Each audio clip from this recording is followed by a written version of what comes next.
Minglaba, welcome to Myanmar Today. I'm Henry Zin. We've got the latest news and reports. State Counsellor Aung meets locals in Kayin State. The much discussed and feared news of coronavirus, UN acknowledges China's effort in the battle against COVID-19. A story coverage on the knowledge-sharing event on real estate law. And the last report on new outbound tourism operators to make a deposit of 10 million jets. We'll get to the reports in a while, but before that, let's take a look at the local news. Union Minister for Health and Sports Dr. Myanmar Today presided over the daily meeting on prevention of coronavirus disease in Naypyidaw Wednesday. The Union Minister also advised to learn successful medical treatments on the positive cases in regional countries and make an assessment on the achievement in awareness campaigns at the border towns. He added, increasing momentum for surveillance and screening. The visitors arrived from South Korea, Japan and Singapore, collaboration with the hotels and guest house they stay, coordination among the officers from the Immigration Department, Custom Departments and Aviation Department. The minister called for conducting surveillance more closely at the residential areas of Chinese visitors and awareness campaigns on public buses, express cars and passenger ships. He continued to say, tightly control on the arrival of foreign cruise ships into Myanmar and to check the previous 14-day travel histories of passengers on board cruise ship as they are scheduled to visit Myanmar on the 4th of March to review free visa programs for visitors from some foreign countries. He also discussed the accumulation of medicines and medical equipment, the systematic taking of specimens from the suspected patients, and report on medical treatments for COVID-19 at the private hospitals and clinics. Union Minister Dr. Myanmar Today suggested the Myanmar Red Cross Society conduct screening mainly at the border crossings, changes of norms to confirm COVID-19 in accordance with rules of the countries on the disease, while the MOHS and other relevant ministries need to utilize more human resources, budgets and equipment. The Ministry of Planning, Finance and Industry, in coordination with GIZ Myanmar, introduced the Myanmar Project Bank website Wednesday morning. The launch ceremony of Myanmar Project Bank was held in Naypyidaw, and Union Minister Woo So-win highlighted 3 C's: coordination, cooperation and communication to be able to sustain the Project Bank. The website is aimed to support communications among the government agencies and development partner organizations through predictable and transparent systems in implementing the Myanmar Sustainable Development Plan to help local and foreign private sectors access to MSDP and to establish a simple and consistent mechanism for implementation. The Taninai Vessel Monitoring System Control Center is keeping a careful watch on offshore fishing vessels in Myanmar waters, according to the Fisheries Department. The control center is temporarily operating out of the Myek District Fisheries Department as the 3-story building where it will be housed is still under construction. The control center is being built with funds allocated by the Taninai region government. Vessel monitoring systems VMS have been installed on a total of 1,414 offshore boats and 116 fish collecting vessels so far, while some vessels have been issued warnings regarding their installation. That's all with the local news, and here's the first report on Myanmar Today.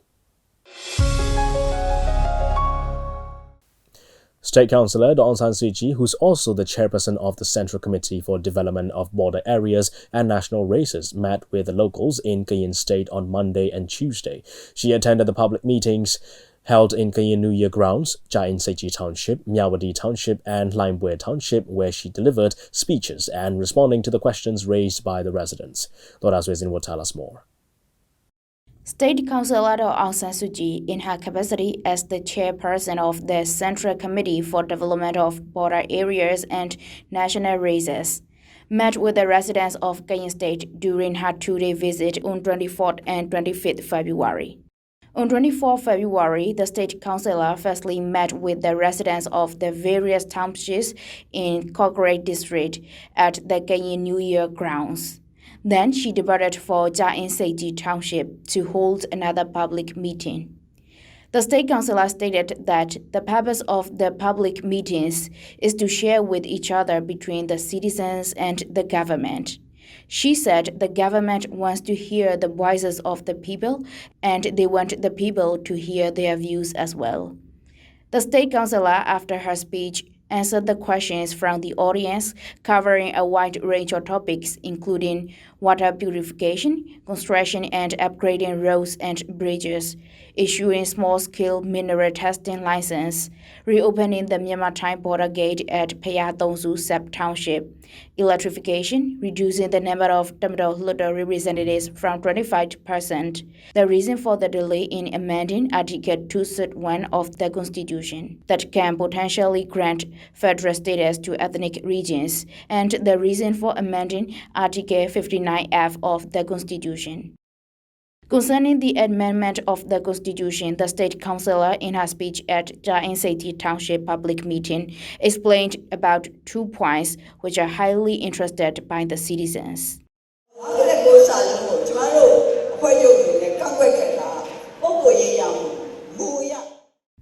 In fact, we, National League for Democracy, raised objection to the Article 59F, not out of our personal favor, but because of the policy of democracy.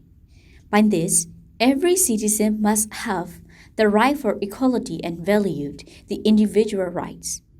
To put it simply, a law having juxtaposing the life of an adult and the life of the parents does not fit into the fundamental criteria. This does not fit into the fundamental principles of democracy, so we object.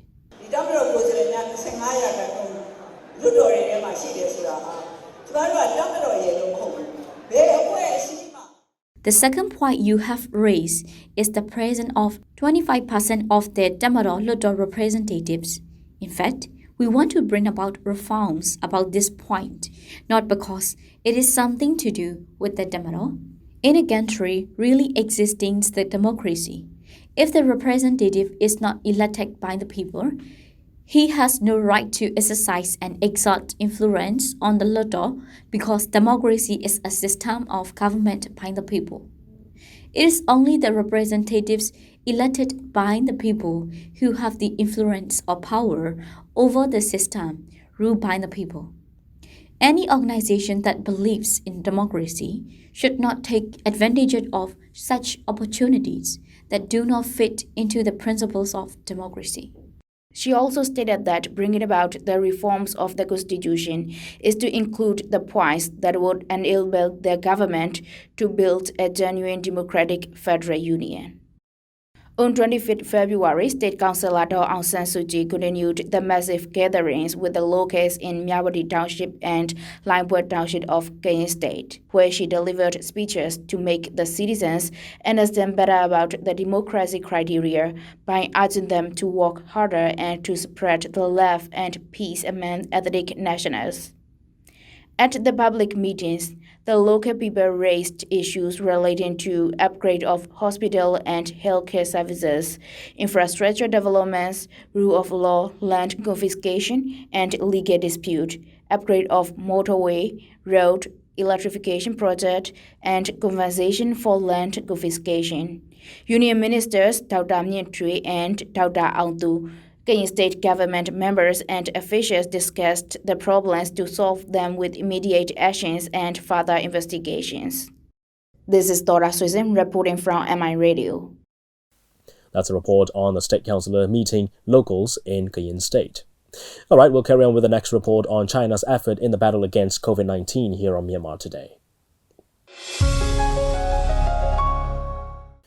UN Secretary-General Antonio Guterres on Monday praised China's efforts in the global fight against the COVID-19. MI Radio reached out to Huang Yue, a reporter from China Radio International in Wuhan, to probe further on the reported decline in new cases and WHO's take on the situation. Akajo has more. UN Secretary-General Antonio Guterres on Monday praised China's efforts in the global fight against COVID-19, noting that its sacrifice is a great contribution to all mankind. After discussing the COVID-19 outbreak with the World Health Organization, the UN chief called on all countries to assume their responsibilities in combating the COVID-19. The UN chief urged all countries to do everything to be prepared for containing the epidemic. MI Radio reached out to Ms. Huang Yue, China Radio International reporter in Wuhan, to probe further on the new cases and WHO's take on the situation. First, Huang Yue gives details on the decline in new cases. According to China's National Health Commission, a total of 23 provincial-level regions in China reported no increase of new confirmed cases of COVID-19 infection on Monday. 7 provinces reported no more than 2 new confirmed cases. The overall number of new infections of COVID-19 outside Hubei province has dropped to 9 on Monday. In addition, the percentage of patients in severe condition in China has also fallen in the whole country, including Hubei province. On Monday, the percentage of severe COVID-19 cases in Hubei's capital city of Wuhan among all existing cases was 22%, down from a peak of 31.6% on February the 11th. A total of 508 new cases of the COVID-19 were confirmed on the Chinese mainland as of midnight on Monday, and 71 more deaths were reported. So far, the total number of confirmed cases on the Chinese mainland stands at 77,658. The cumulative death toll is about 2,700. On Monday, 2,589 new patients were discharged from hospitals, bringing the total number of recovery cases to 27,323. MI Radio also inquired more on the WHO's visit to Wuhan over the weekend. Members of the WHO team visited Wuhan over the weekend to inspect the work being done to contain the novel coronavirus. The expert team visited a designated hospital as well as a temporary hospital converted from a sports center in Wuhan. The team reported back to China's National Health Commission on the status, their main findings, and suggestions of the epidemic. My colleagues and I applied for the interview with the team, but we didn't get the chance because of their busy schedule, so we haven't had the chance to talk with them to know more details of their findings. But at the press conference held in Beijing on Monday, head of the WHO team said, "To the people of Wuhan, it is recognized that the world is in their debt. When this disease finishes, hopefully people will have the chance to thank the people of Wuhan for the role they have played." Outside of China, over 2,800 confirmed cases and 45 deaths have been reported. Italy reported over 320 confirmed cases and 11 deaths, topping Europe. Iran has reported 16 deaths and its deputy health minister tested positive for the virus. South Korea reported more than 1,100 cases and 11 deaths. Ms. Huang Yue continued to explain WHO's take on this coronavirus outbreak after their studies and findings so far. WHO Director General said on Monday that although COVID-19 has the chance to become a global pandemic, it has yet to be there based upon WHO assessment. Outside China, there are now over 2,000 cases of COVID-19 in 28 countries and 23 deaths, as Italy, Iran, and South Korea witnessed sudden increase of cases, prompting speculation about whether these increases mean that this epidemic has now become a pandemic. The WHO chief said their decision about whether to use the word pandemic to describe an epidemic is based on an ongoing assessment of the geographical spread of the virus, the severity of disease it causes, and the impact it has on the whole of society. The chief said using the word pandemic now does not fit the facts, but it may certainly cause fear. Recently, a draft decision to ban the illegal wildlife trade in China has been approved in the National People's Congress. This is Agajo reporting for Myanmar International Radio. That's a report on the UN acknowledging China's effort in the battle against COVID-19. Let's have a look at the currency rates now from Myanmar's central bank and the stock exchange. $1 is at 1,446 kyats. 1 Chinese renminbi is at 206 kyats. 1 euro is at 1,576 kyats. 1 pound sterling is at 1,878 kyats. 1 Singapore dollar is at 1,035 kyats. 1 Malaysian ringgit is at 342 kyats. 1 Thai baht is at 45 kyats. And the Indian rupee is at 20 kyats. Gold is trading at $1,647. Silver is at $18. And Brent crude oil is at $48. On the Yangon Stock Exchange, FMI is at 12,000. MTSH went up 50 and it's at 4,000. MCB is at 8,300. FPB is at 23,000. TMH is at 2,900. Stay with us as we bring you more reports on Myanmar Today. Myanmar Real Property Development Associations organized an event to educate the real estate owners about money laundering, corruption, and real estate law. The residential and commercial real estates are more likable in the market around the world, so the buyers and investors focus on the current market. Pomo and Soyadana will tell us more. Real estate markets are becoming a better situation in Myanmar. The real estate types include residential real estate, which is about the sales of both new construction and resale of homes and condominiums. Commercial real estate is about commercially built shopping malls, hospitals, schools, hotels, and offices. Industrial real estate, including manufacturing buildings where goods are produced. And for the last one, lands of farms and also vacant lands.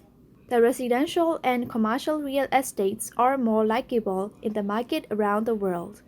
Buyers and investors focus on the locations and facilities of real estates basically. The improvements in real estate sector can be seen starting from last year when the government set rules in official taxes, making this sector better with the growing investors. Myanmar Real Property Development Association (MRPDA) organized an event to educate the real estate owners about money laundering, corruption, and real estate laws at Sky Star Hotel on 23rd February. Many people don't know about money laundering, and some are still confused about it. Today's event is also to share the knowledge to real estate owners about it and the official laws. Ute Mao, chairman of MRPDA, said,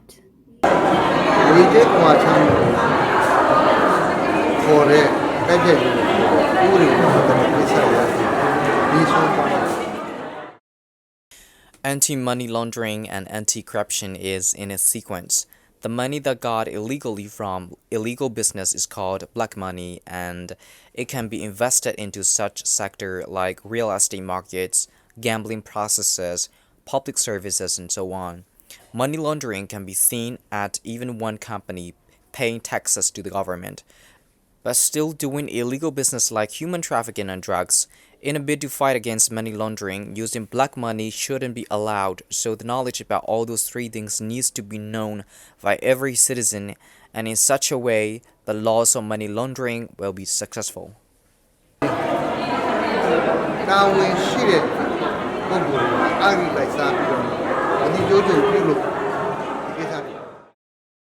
Aung, managing director of Sosan Lin Services Company Limited, shared the conditions of real estate markets across Myanmar.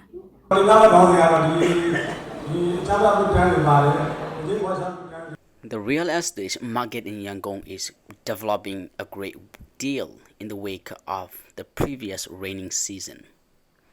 Lands and houses to be favored and also condominiums can be purchased via banking systems. For the industrial sides, the rental services are more likely to be better. In Naypyidaw, starting from 2019, there has been completely a great deal in real estate market. In Mandalay, it's normal with the normal price amount, especially farms. Since last year, the taxes have become lower than before. The sales are in stable condition because the taxes are 30% on the worth of the property, so now the taxes have become lower and the sale have been greater than it used to be.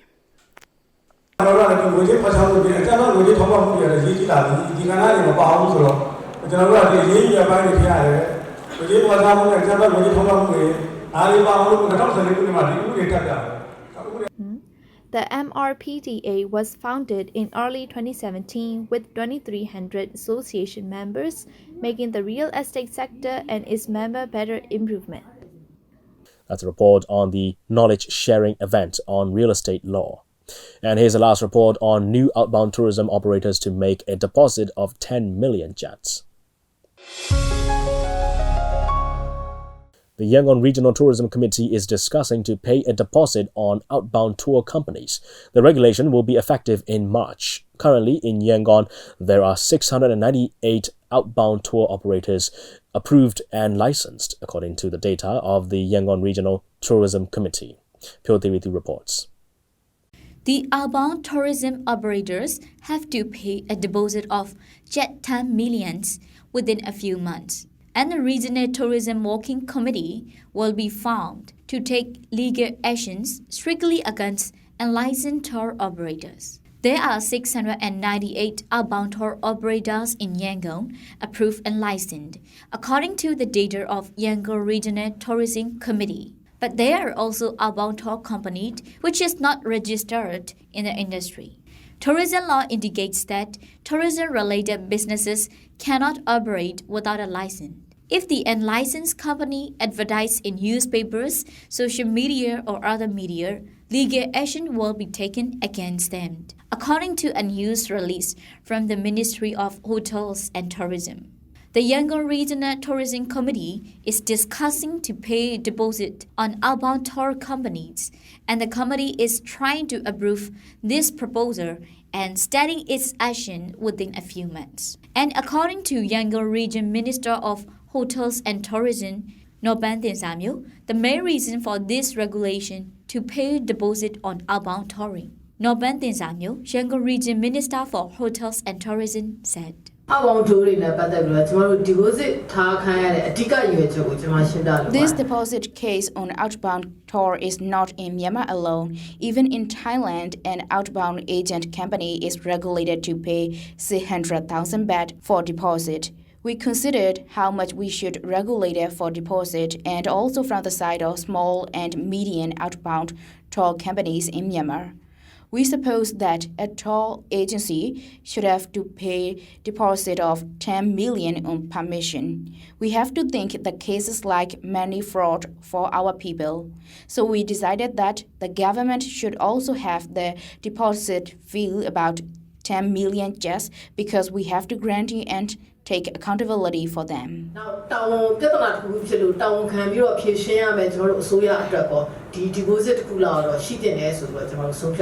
She also mentioned the regulation will be in effect in coming March. She also mentioned that the committee faced some complaints for this license fee case, but the committee is going to grant that the unlicensed operators will be taken the effective legal actions. We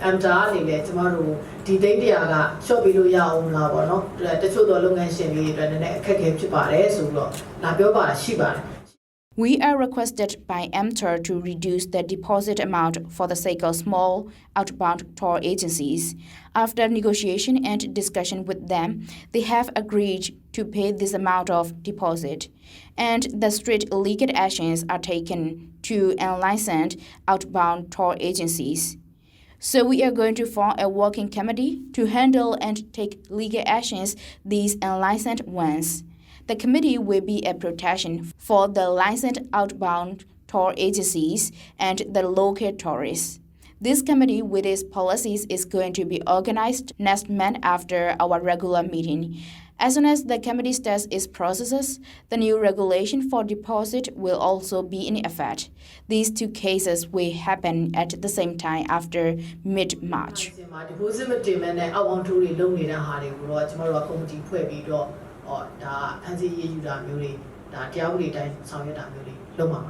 The Yangon Regional Tourism Committee announced that investments totaling $38.856 million, 2,128.5 million kyats, were approved for the regional's hotels and tourism sector from January to February 2020. It also announced that 8 new hotel licenses, 750 rooms, 7 hotel construction license, 1 guest house construction license, and 100-something new travel agency were approved at the conference held in Yangon Region Government Office.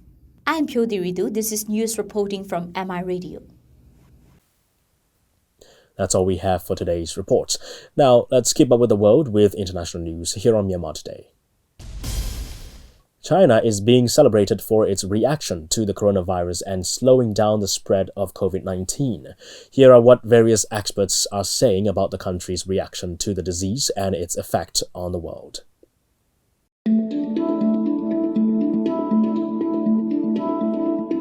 I think we need to be grateful at the speed with which scientists in China posted the genetic sequence and the extreme measures that are being placed in Hubei province have probably delayed the spread of this virus. If it weren't for China's efforts, the number of cases outside China would have been very much higher.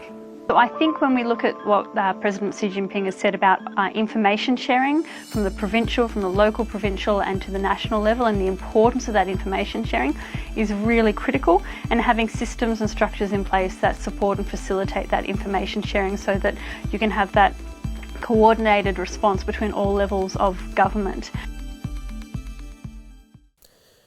As health workers and governments around the world battle to contain the novel coronavirus, public health officials and social media companies are also waging a battle against misinformation.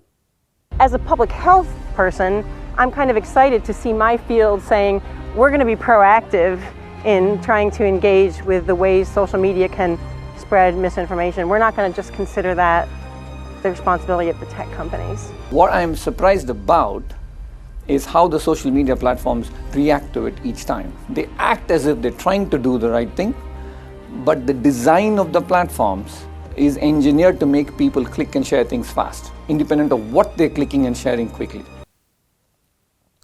Health experts in India say swine flu or H1N1 virus remains a bigger worry for the country despite the recent global concerns over the spread of novel coronavirus or COVID-19, amid reports that 6 judges of India's Supreme Court are down with swine flu. On Tuesday, all the Supreme Court judges met with Chief Justice of India S.A. Bobde to discuss the matter of their 6 infected colleagues and work out a plan of action, according to Indian media reports. The total strength of the court is 34, including the Chief Justice. The top court decided to make vaccines available for inoculation of all the staff working in the Supreme Court, Justice D.Y. Chandrachart told the media after the meeting. And that's all we have for today. Thanks for joining me on Myanmar Today. I'm Henry Zin. Have a great day, everyone. I'll see you again tomorrow. Bye-bye.